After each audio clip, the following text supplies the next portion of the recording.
Jā, sveicināt, Nermans Ozoliņš. Es šodien ierakstīju video festivālu Padod uguni sakarā.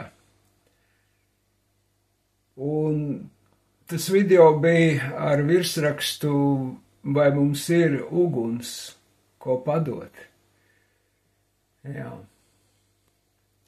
Un tam video es gribētu ierakstīt turpinājumu, jo ir vārds no Dieva. Tātad Dievs vēlas, lai būtu tāds cilvēku kopums, kuram viņš varētu atbildēt ar uguni.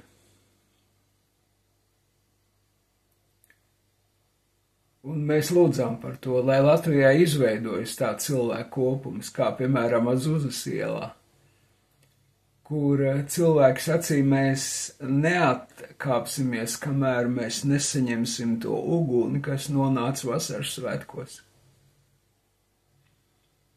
Un Azuzas ielas atmoda bija tieši vasaras svētku notikums, tieši tāpat pie viņiem notika, kā apustuļu laikos. Svētais gars nāca ar spēku, ar uguni.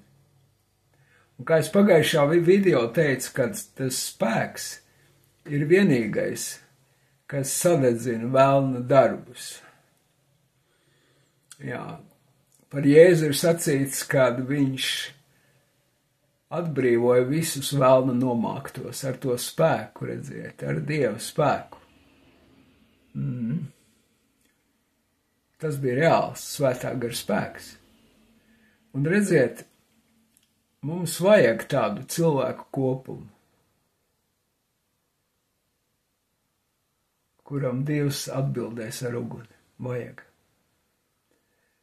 Redziet, tas ir tāds dzīvības un nāves jautājums. Tas nav jautājums par dievkalpojumu kārtību vai par to, kā kristīt bērnus vai kā pareizi slavēt. Tas ir jautājums par to dzīvot vai mirt. Un redziet, Dievs ir glābējs. Ne tikai ticīgo glābējs, bet arī neticīgo glābējs. Glābšana notiek ne tikai garīgā, bet arī fiziskā līmenī. Jā. Dievs ir glābējs vistiešākā nozīmē. Viņš grib glābt tautu no kara. Viņš grib glābt latviešu tautu un visas tautas, kas dzīvo šajā zemē, arī krievus. Jā, un visas pārējās. Viņš ir glābējs. Bet redziet, lai viņš būtu glābējs, viņš grib atbildēt ar uguni, ar to spēku no augšienes. Un redziet, būs divas ugunis. Ja nebūs tāda cilvēku kopums, ja tāds neizveidosies, kuram Dievs atbild ar uguni, kas notiks? Tad nāks sveša uguns. Un tā sveša uguns nāks no Krievijas. Un tā, redziet, nāks. Ja tā uguns, ko mēs saņemam no Dieva, tā izplatās Latvijā, un tā attur to svešo uguni no Krievijas. Tāda, ja tāda nebūs, ja nebūs tāda uguns, kas attur to svešo uguni, tad tā svešā uguns ielauzīsies zemē, jo nebūs, kas to attur. Nebūs Dieva uguns, saprotiet, nebūs.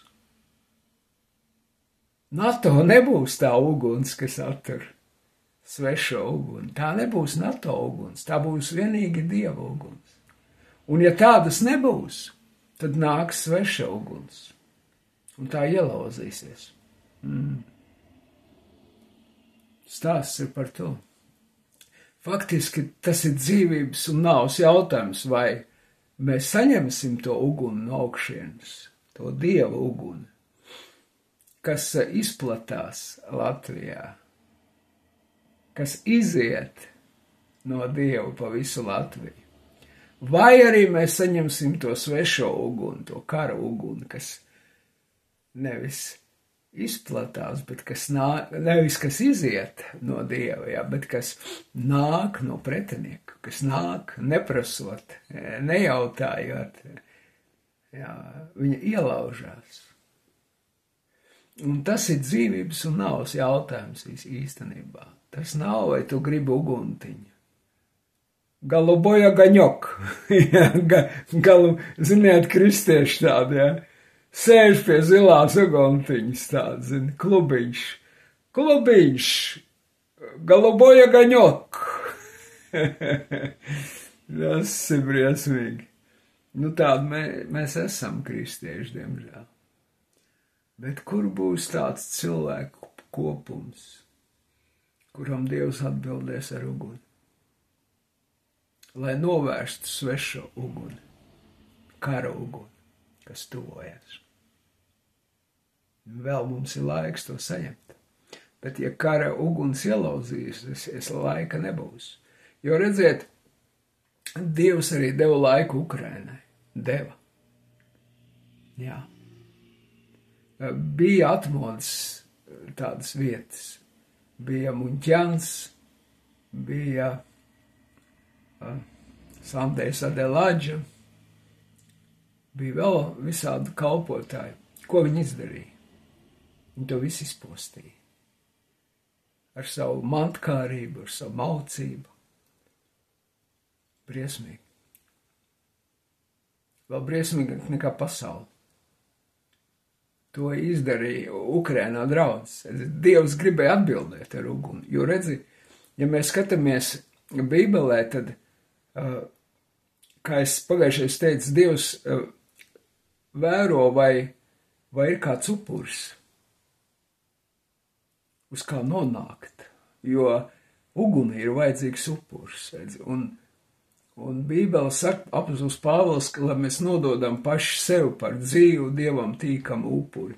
Tas, lai ir jūsu garīgais dievkalpojums, redziet, ir jābūt dievkalpojumam sākumā.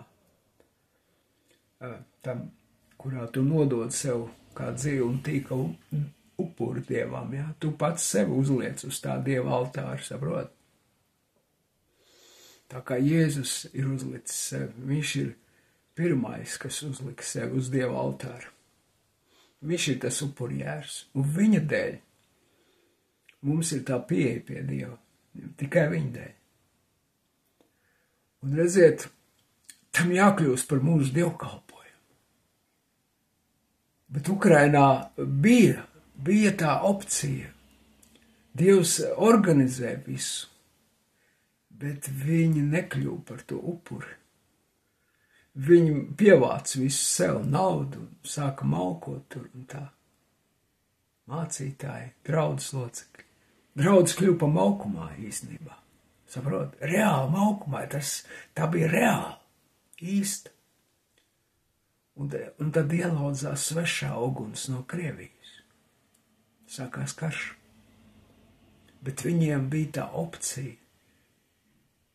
Viņiem bija tās sapulces, kas varēja, kurām Dievs varēja atbildēt ar uguni, bet viņš neatbildēja grēka dēļ.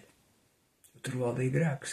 Jo grēka dēļ Dievs neatbild ar uguni. Tas ir tas vienīgais iemesls, kāpēc Dievs neatbild. Grēks. Stājas tam pretī. Un tas ir tas jautājums Latvijai, Latvijas kristiešiem, vai Dievs mums atbildēs ar uguni. Vai mēs būsim par to upuri uz tā Dieva altāra, kas tiek pagremdēts ugunī, saproti, iededzināts. Pats Dievs, ko iededzina. Tas jautājums. Labi, paldies, ka klausījāties, lai Dievs svētī. Visu labu. Ar Dievu.